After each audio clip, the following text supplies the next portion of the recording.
ma'am YouTube ते हेक चंबगा advertise ना मांग थारगे हेक्ता लाइदना को एडवर्टाइज अनी हेक्ता लाइदना को अदु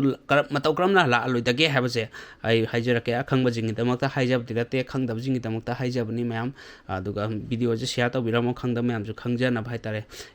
सी एड लांदब यायब एडवर्टाइज ला लांदब यायबको अदगी इसै अदुम वारी तारजु बेक तौर ताब यादिन सी एत थारजिबको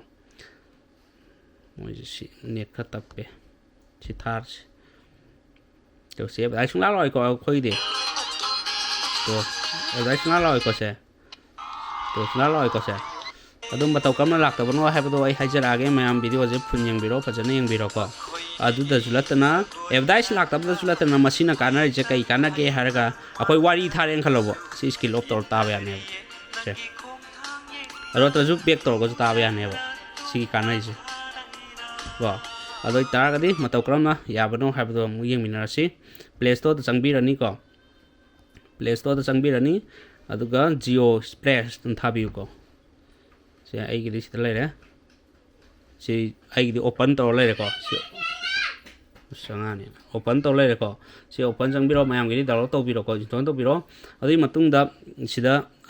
फोन की खरा मानरोय को सिगी सिदा सुमाइना थोक्तबो कांगुगिना सिदा एड्स द नंबीगदबा दुगा थोलकनी को अदो आइगिदि सुमाइना थोबनि सुमाइ साइट तौ चिंगबिरनी अदुगा सिगी यूट्यूब थाबजे सिगी यूट्यूब थाबजे कईगुंबा फोन अतोपगिना सिदा डॉट अहुम येकनी को अदो डॉट अहुम दुदा चंगबिगदबा सी डॉट येकतरमिना कमाइन तौगदगे हारगा सिदा कुइन नंबीगदबा अदुगा सिदा